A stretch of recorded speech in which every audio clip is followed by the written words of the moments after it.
हिंदी में यूपीएससी की तैयारी से संबंधित प्रोग्राम्स को देखने के लिए सब्सक्राइब करें स्टडी IQ IAS हिंदी। तो मैं हूं अमरेंद्र पांडे, आप देख रहे हैं स्टडी IQ IAS हिंदी। आज तीसरा चैप्टर हम लोग पढ़ेंगे NCERT क्लास 7 भारतीय राज्य व्यवस्था। इंडियन पॉलिटी के अंतर्गत हम लोग क्लास 7 की NCERT कंप्लीट कर रहे हैं और उसमें आज हम लोग देखने वाले हैं कि राज्य का शासन कैसे चलता है। आप देखेंगे तो यहाँ पे आपको राज्य शासन कैसे काम करता है इसके बारे में हम लोग यहाँ पे पढ़ेंगे। राज्य शासन कैसे काम करता है, कैसे करता है राज्य शासन। तो अभी आप लोगों ने पिछली कक्षा की चर्चा में, क्लास 6 की जो कक्षा थी उसकी चर्चा में आप लोगों ने देखा था कि हम लोग ये समझ पा रहे थे कि जो सरकार है, सरकार भारत में ये सरकार 3 स्तरों पर बटी हुई है। केंद्र स्तर पर सरकार है, राज्य स्तर पर सरकार है और स्थानीय स्तर पर सरकार है। पिछले चैप्टर में हम लोगों ने स्थानीय सरकार को पढ़ा भी था, स्थानीय सरकार पढ़ा था। आज हम लोग राज्य सरकार पढ़ने वाले हैं। राज्य सरकार कैसे काम करती है। तो जब हम राज्य सरकार की बात करेंगे तो आपको इस पूरे चैप्टर में एक जो स्ट्रक्चर आपको दिखेगा वो स्ट्रक्चर कुछ इस तरीके से दिखेगा जो आपको देखना है। राज्य सरकार की बात अगर हम लोग करें तो राज्य सरकार के 3 अंग होते हैं, ये आप सभी को पता है। सरकार के एक अंग को हम लोग कार्यपालिका कहते हैं, सरकार के दूसरे अंग को हम लोग विधायिका या व्यवस्थापिका कहते हैं और तीसरे अंग को हम लोग न्यायपालिका कहते हैं। अगर हम लोग कार्यपालिका की बात करेंगे तो आपको ध्यान रखना है कि भारत में कार्यपालिका संसदीय शासन व्यवस्था के कारण सामान्यतः 2 प्रकार की पाई जाती है, एक नाम मात्र की कार्यपालिका और एक वास्तविक कार्यपालिका। देखिए, कार्यपालिका 2 प्रकार की पाई जाती है, एक को हम कहते हैं नाम मात्र की कार्यपालिका और एक को हम लोग कहते हैं वास्तविक कार्यपालिका। नाम मात्र की कार्यपालिका के भीतर आप लोग राज्य सरकार में राज्यपाल को पढ़ते हैं और वास्तविक कार्यपालिका के भीतर आप लोग मुख्यमंत्री को पढ़ते हैं। मंत्री परिषद को हम लोग पढ़ते हैं, मंत्री परिषद को पढ़ते हैं। और देखा जाए तो आगे कक्षा में चल के आपको देखने को मिलेगा कि हम लोग महाधिवक्ता को भी पढ़ते हैं। स्ट्रक्चर पहले समझ लेते हैं, कहानी फिर जब समझेंगे तो उस कहानी के बिहाफ पे जो स्ट्रक्चर आप बनाएंगे वो स्ट्रक्चर यही होगा। तो आपने नाम मात्र की कार्यपालिका में राज्यपाल को देख लिया, वास्तविक कार्यपालिका में मुख्यमंत्री और मंत्री परिषद को आपने देखा। इसी तरीके से विधायिका भी है। विधायिका की बात करेंगे तो विधायिका के 3 अंग माने जाते हैं। विधायिका जो बनती है हमारी वो 3 अंगों से मिलकर बनती है। एक को कहा जाता है उच्च सदन, जिसको सामान्यतः विधान परिषद के नाम से जाना जाता है। एक को कहा जाता है विधान सभा, जिसे हम निम्न सदन के नाम से जानते हैं। और आखिरी होता है हमारा राज्यपाल। मतलब कोई भी कानून अगर बनता है तो उस कानून को बनाने का काम विधायिका करती है। विधायिका में कोई भी कानून बनता है तो वो कानून विधानसभा, विधान परिषद और राज्यपाल, इन तीनों के अनुमति के बाद ही बनता है। बिना तीनों के अनुमति के कुछ नहीं होता। हाँ, ये जरूर है कि भारत में इस विधायिका के संबंध में केवल 6 ऐसे राज्य हैं जहां पर विधानसभा, विधान परिषद दोनों हैं। बाकी समय में अगर हम देखें बाकी राज्यों में तो केवल विधानसभा और राज्यपाल से कानून व्यवस्था चलती है।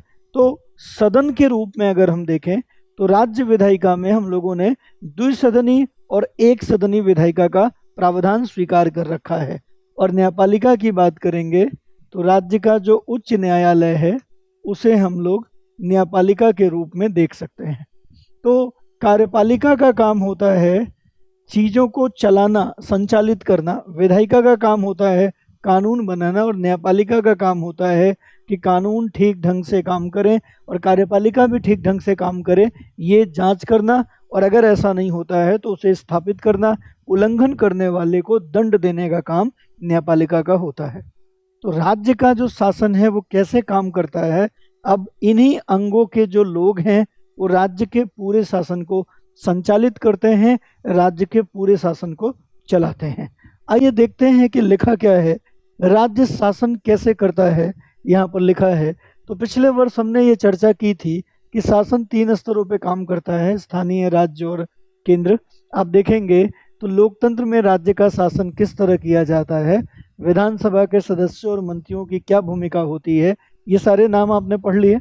अभी थोड़ी देर पहले ही आपको ये देखने को मिला था, देखिए थोड़ी देर पहले ही आपको ये देखने को मिला था, विधानसभा, मंत्री अभी आपने देखा था, अपने विचार ये कैसे रखते हैं, किसी कार्य की मांग कैसे करते हैं, इन प्रश्नों पर आज हम लोग विचार करेंगे। और स्वास्थ्य का उदाहरण लेके हम लोग इनके कार्य क्रियाकलापों को देखने का प्रयास करेंगे कि ये कैसे काम करते हैं। अध्याय 3 है, आगे बढ़ते हैं। तो सबसे पहले आपको यहाँ पर लिखा हुआ मिल रहा है कि विधायक कौन होता है। सबसे पहले आप देखेंगे तो आपको यहाँ पर लिखा हुआ है कि विधायक कौन होता है, विधायक कौन होता है। तो मैंने आपको बताया कि ये जो मेंबर ऑफ लेजिस्लेटिव असेंबली होती है, जिसको हम लोग एमएलए कहते हैं, ये विधायक कहलाता है। लेकिन ध्यान रखिएगा कि 6 राज्यों में विधायक केवल एमएलए ही नहीं बल्कि एमएलसी भी होता है, वो भी विधायक होता है। तो मेंबर ऑफ लेजिस्लेटिव असेंबली होती है और मेंबर ऑफ लेजिस्लेटिव काउंसिल भी होता है, जहां पर 2 सदन होते हैं। ध्यान रखिए, जहां 2 सदन होते हैं, 2 सदन होते हैं वहां पर एमएलए और एमएलसी होते हैं। एक असेंबली है और एक काउंसिल और दोनों ही विधायक कहे जाते हैं। तो एमएलए और एमएलसी दोनों ही विधायक कहे जाते हैं। लेकिन अगर हम 6 राज्यों को छोड़ दें जहाँ पे विधान परिषदें होती हैं, नहीं होती, विधान परिषदें होती हैं, उन 6 राज्यों को छोड़ दें तो बाकी राज्यों में केवल और केवल विधानसभा ही होती है और विधानसभा का फुल फॉर्म होता है मेंबर ऑफ लेजिस्लेटिव असेंबली। तो एमएलए कहलाता है विधानसभा का सदस्य, उसी को सामान्यतः हम लोग विधायक कहते हैं, विधायक कहते हैं। विधायक विधानसभा का सदस्य होता है, इसलिए इसका काम क्या होता है, विधान बनाना, कोई भी समस्या है उस समस्या पे बातचीत करना, चर्चा करना और उसके समाधान के लिए जो निर्णय है वो लेना, और उसी निर्णय को एग्जीक्यूट कौन करता है, कार्यपालिका। तो जो विधायक है एमएलए, ये विधायिका का हिस्सा होता है, विधानसभा का हिस्सा होता है, विधानसभा का हिस्सा होता है। देखिए एमएलए का चुनाव कौन करता है, एमएलए चुना कैसे जाता है, तो आप देखेंगे कि एमएलए का जो चुनाव है वो प्रत्यक्ष होता है।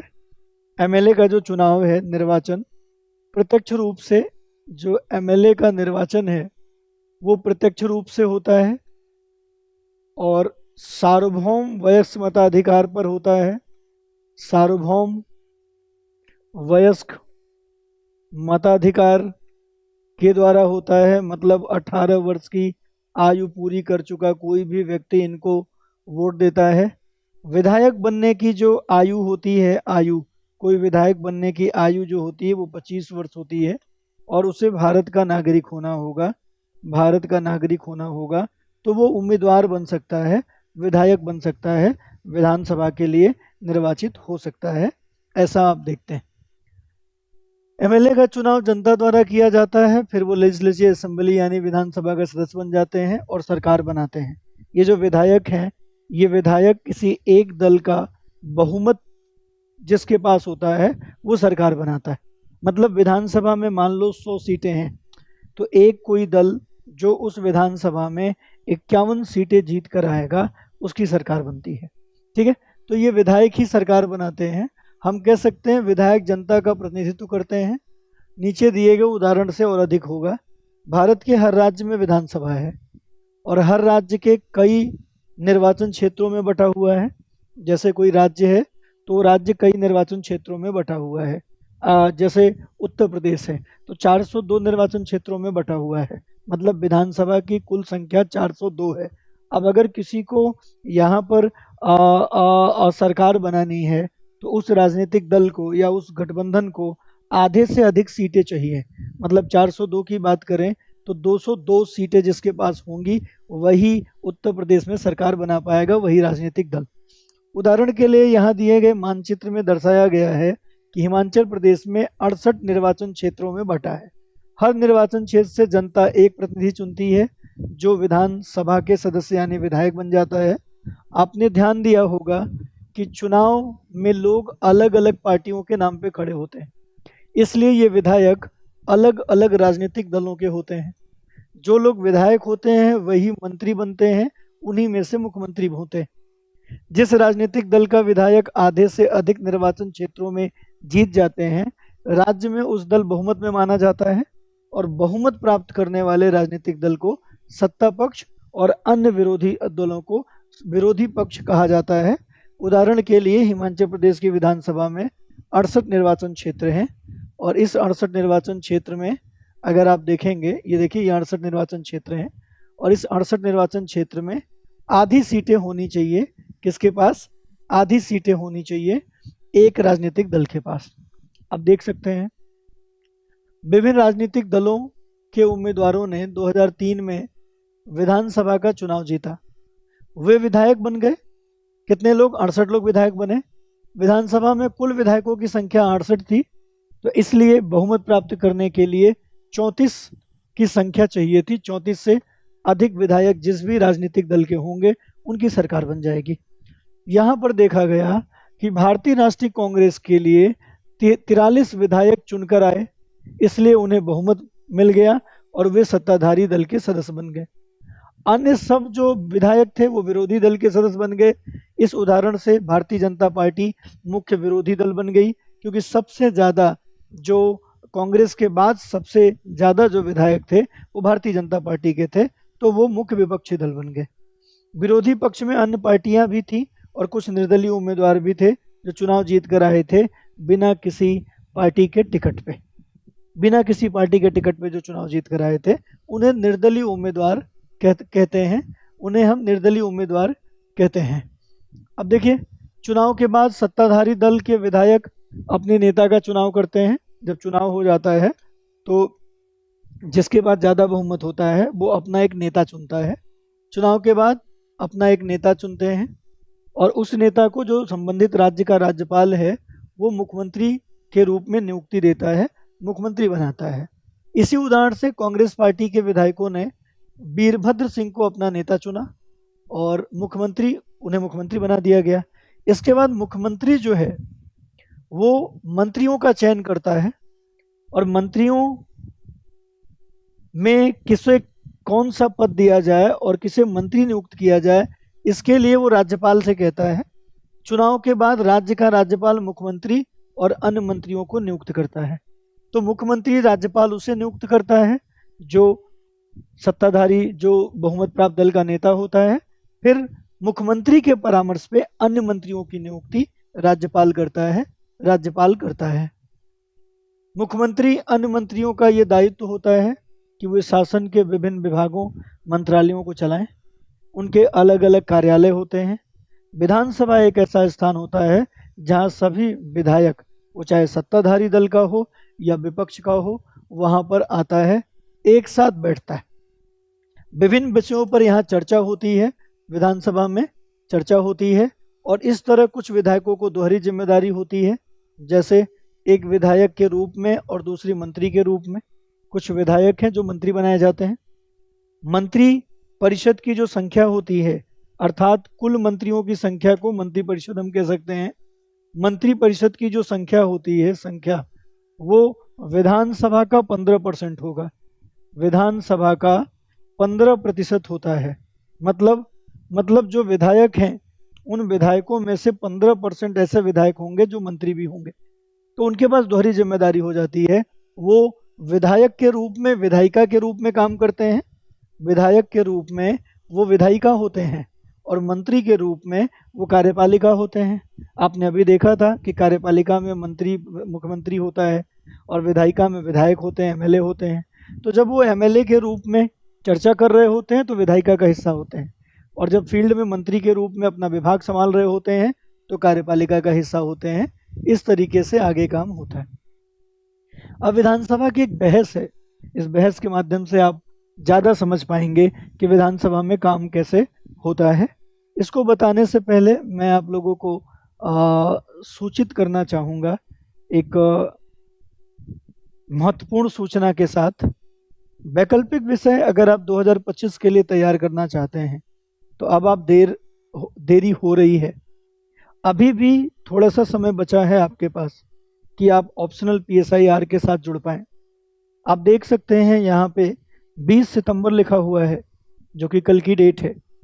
कल से भारतीय राजव्यवस्था से, इंडियन पॉलिटी से बैच शुरू हो रहा है आपका PSIR ऑप्शनल का। ये बैच हिंदी माध्यम में शुरू हो रहा है और नाम है प्रतिज्ञा बैच। प्रतिज्ञा बैच की खासियत है कि जब प्रारंभिक परीक्षा आप पास करेंगे तो आपकी पूरी फी रिफंड हो जाएगी। भले ही आप ऑप्शनल के लिए फीस दे रहे हैं, लेकिन पूरी फी आपकी रिफंड हो जाती है। 14,999 रुपया फीस है। AP लाइव कोड के साथ आप ये ले सकते हैं।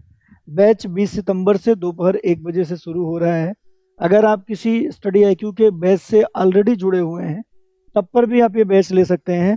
आपकी क्लास नहीं करेगी, क्योंकि स्टडी IQ एक फिक्स टाइम पे अपने पेड कोर्सेज चलाता है। जैसे जो लोग मॉर्निंग बैच में हैं वो 8 से 11 पढ़ते हैं, जो इवनिंग बैच में है वो 6 से 9 में पढ़ते हैं, और जो ऑप्शनल है वो दोपहर के 1 से 4 है। तो दोनों बैच में से किसी भी बैच में आप हों, आप PSIR का ऑप्शनल अपना कर सकते हैं, जो कि दोपहर 1 बजे से शुरू हो रहा है कल से। और कल से मैं इसलिए आमंत्रित करता हूं आपको, क्योंकि ये ना तो थिंकर से शुरू हो रहा, ना थ्योरी से, ना IR से। ये शुरू हो रहा है इंडियन पॉलिटी से, भारतीय राजव्यवस्था से। तो ऐसे भी विद्यार्थी जिन्होंने अभी तक GS की तैयारी नहीं की, 2026 के लिए तैयार होना चाहते हैं और चाहते हैं कि अभी थोड़ी फीस देके कहीं से स्टार्ट कर दें UPSC की तैयारी, कम से कम पता तो लगे कि गहराई क्या है।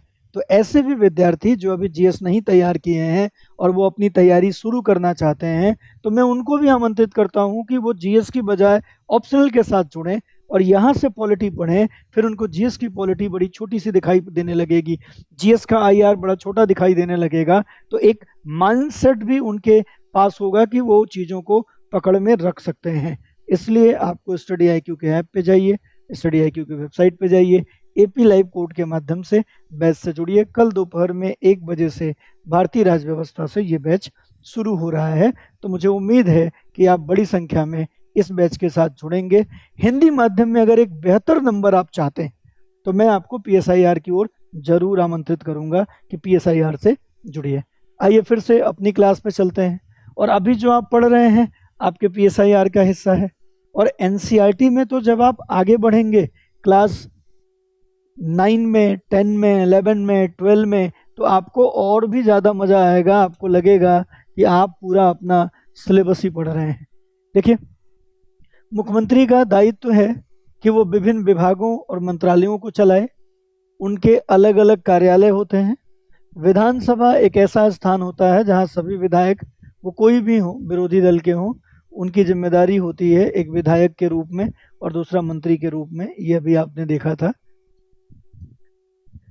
कैसे बहस होती है। आफरीन सुजाता और उनके विद्यालय के कई अन्य विद्यार्थी विधानसभा देखने के लिए राजधानी की यात्रा की। विधानसभा एक अत्यंत भव्य और प्रभावशाली भवन में स्थित था। बच्चे बहुत उत्सुक थे। सुरक्षा जांच के बाद उन्हें ऊपर ले जाया गया। ऊपर एक दर्शक दीर्घा है, संसद भवन में भी होती है, विधानसभाओं में भी होती है। वहां से नीचे के विशाल हॉल को देख सकते थे। हॉल के डेस्कों की अनेक कतारें लगी हुई थी। अभी फोटो भी होगी। यह विधानसभा उन दिनों किसी तात्कालिक समस्या पर बहस कर रही थी। विधानसभा बहसों में विधायक अपनी राय व्यक्त कर सकते हैं, संविधान विषय पर प्रश्न पूछ सकते हैं, सुझाव दे सकते हैं, सरकार को इस संबंध में क्या करना चाहिए, क्या नहीं करना चाहिए, इस पर वो प्रतिक्रिया व्यक्त करना चाहते हैं वो भी कर सकते हैं। और इसके बाद मंत्री उनके प्रश्नों का उत्तर देते हैं और सदन को आश्वस्त करते हैं कि इसके लिए जरूरी कदम उठाए जाएंगे। ये कुछ प्रक्रिया होती है। तो यहाँ देखिए, मुख्यमंत्री तथा अन्य मंत्रियों को निर्णय लेने होते हैं और सरकार चलानी होती है। हम प्रायः उन निर्णयों के बारे में सुनते हैं या समाचार चैनलों से, समाचार पत्रों के माध्यम से उन्हें देखते हैं या पढ़ते हैं। हालांकि जो भी निर्णय लिए जाते हैं वो सब विधानसभा के सदस्यों के द्वारा अनुमोदित किया जाता है, क्योंकि लोकतंत्र में विधानसभा के सदस्य मंत्रियों और मुख्यमंत्रियों से प्रश्न पूछ सकते हैं, या यूं कह सकते हैं विधानसभा ही वहाँ की सरकार को उत्तरदायी बनाती है, कार्यपालिका को उत्तरदायी बनाती है, और बिना कार्यपालिका के परमिशन से सरकार, जो कि मंत्री हैं, मुख्यमंत्री हैं, कुछ भी नहीं कर सकते। और ये कैसे? ये बहुमत से, वोटिंग के माध्यम से इन चीजों को अनुमोदित किया जाता है, परमिशन दी जाती है। धन कहाँ से आएगा और कहाँ जाएगा, ये सब इनका काम है, विधानसभा का काम है, और विधानसभा के अनुमति के बाद ही कोई पैसा सरकार राज्य की संचित निधि से निकाल सकती है। देखिए, कुछ चर्चा हो रही है। विधायक नंबर 1 है, वो कह रहे हैं कि अखंड गांव के मेरे निर्वाचन क्षेत्र में पिछले 3 हफ्तों से हैजे के कारण 15 लोगों की मृत्यु हो चुकी है। मेरे विचार में सरकार के लिए ये बड़ी शर्मनाक स्थिति है। वो सरकार जो अपने को प्रौद्योगिकी में सर्वश्रेष्ठ घोषित कर रही है, हैजे जैसी साधारण बीमारी को रोकने में असफल रही है, ऐसा विधायक बता रहा है। मैं स्वास्थ्य मंत्री का ध्यान इस ओर आकर्षित करना चाहूँगा कि वे स्थिति के नियंत्रण में लाने के लिए तत्काल कदम उठाए। मतलब एक समस्या एक विधायक ने बताई, स्वास्थ्य मंत्री को बताया कि उन्हें ध्यान देना चाहिए। दूसरा विधायक है, वो अपना प्रश्न शुरू करता है और वो कहता है कि मेरा प्रश्न यह है कि सरकारी अस्पतालों की दशा इतनी खराब क्यों है? सरकार जिला अस्पतालों में डॉक्टर व चिकित्सा कर्मियों को ठीक से नियुक्त क्यों नहीं कर रही है? और वो कहता है कि मैं ये भी जानना चाहूँगा कि सरकार इस स्थिति का सामना कैसे करेगी, जिससे लोग बड़ी संख्या में प्रभावित हैं। यह संख्या बढ़ती जा रही है, अब यह महामारी का रूप ले रही है। तो इनकी भी समस्या स्वास्थ्य जगत समस्या है, इनका भी ध्यान स्वास्थ्य मंत्री को अपनी ओर आकर्षित कराने का है, अपनी बातों की तरफ। एक तीसरा विधायक है, वो कहता है मेरे निर्वाचन क्षेत्र तोल पट्टी में पानी की बड़ी गंभीर समस्या है। औरतों को पानी लाने के लिए 3-4 किलोमीटर तक चलना पड़ता है। मैं जानना चाहूँगा कि पानी पहुँचाने के लिए कितने टैंकरों को काम में लाया गया है, कितने कुओं और तालाबों की सफाई करवाकर उन्हें संक्रमण मुक्त किया गया है। कहीं न कहीं इनका जो प्रश्न है वो स्वच्छ पेयजल को सुनिश्चित करने से संबंधित है। चौथा विधायक कहता है मुझे लगता है मेरे साथी समस्या को बढ़ा चढ़ाकर बता रहे हैं, सरकार ने स्थिति को नियंत्रण में लाने के लिए कदम उठाए हैं। चौथा विधेयक सवाल पूछने के बजाय थोड़ा कम करने की बात कर रहा है गंभीरता को। ये इसलिए क्योंकि चौथा विधायक सत्ता पक्ष का होगा, ये जो प्रश्न पूछ रहे थे ये विपक्ष के थे। सरकार ने स्थिति को नियंत्रण में लाने के लिए कदम उठाए हैं, पानी के टैंकरों को काम पे लगाया गया है और ORS के पैकेट बांटे जा रहे हैं। सरकार लोगों की मदद के लिए भरसक प्रयास कर रही है। पांचवा विधायक खड़ा होता है और वो कहता है हमारे अस्पतालों में सुविधाओं की हालत बहुत खस्ता है। कई ऐसे अस्पताल हैं जिनमें डॉक्टर नहीं है, चिकित्सा कर्मचारी पिछले कई सालों से नियुक्त नहीं किए गए, दूसरे अस्पतालों में डॉक्टर लंबी छुट्टी पे चले गए हैं। यह बड़ी शर्मनाक स्थिति है। मेरे ख्याल से हालात बद से बदतर होते जा रहे हैं और हम कैसे सुनिश्चित कर सकने वाले प्रभावित क्षेत्रों में सब परिवारों तक ORS पैकेट पहुंच पाए। तो पक्ष विपक्ष अपनी अपनी राय, अपनी अपनी बातें यहाँ पर स्थापित करते हैं। ये देखिए, ये यहाँ पर आप ऐसे देख सकते हैं, नंबरिंग आपको दिख रही है कि ये सब विधायक हैं, अपनी सीटों पे बैठे हैं और अपना सवाल पूछ रहे हैं।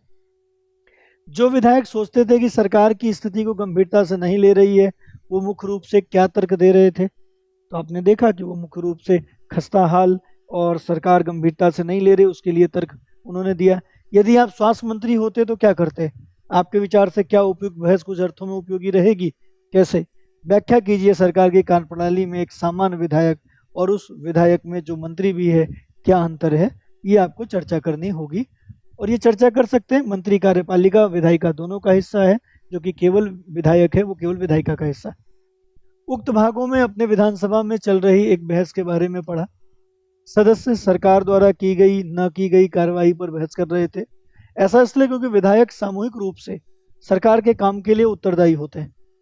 सामान्य भाषा में सरकार शब्द से तात्पर्य शासन के विभिन्न विभागों और मंत्रियों से होता है। मैंने पहले भी आपको बताया कि कार्यपालिका में मुख्यमंत्री, मंत्रिपरिषद शामिल होते हैं जो उनके प्रभारी हैं। इन सबका सामूहिक जो प्रमुख होता है वो मुख्यमंत्री होता है, जो उनका प्रभारी होता है, कह सकते हैं।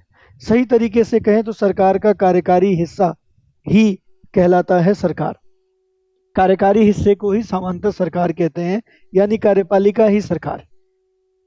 दूसरी ओर विधायक जो विधानसभा में एकत्र होते हैं विधायिका कहलाते हैं।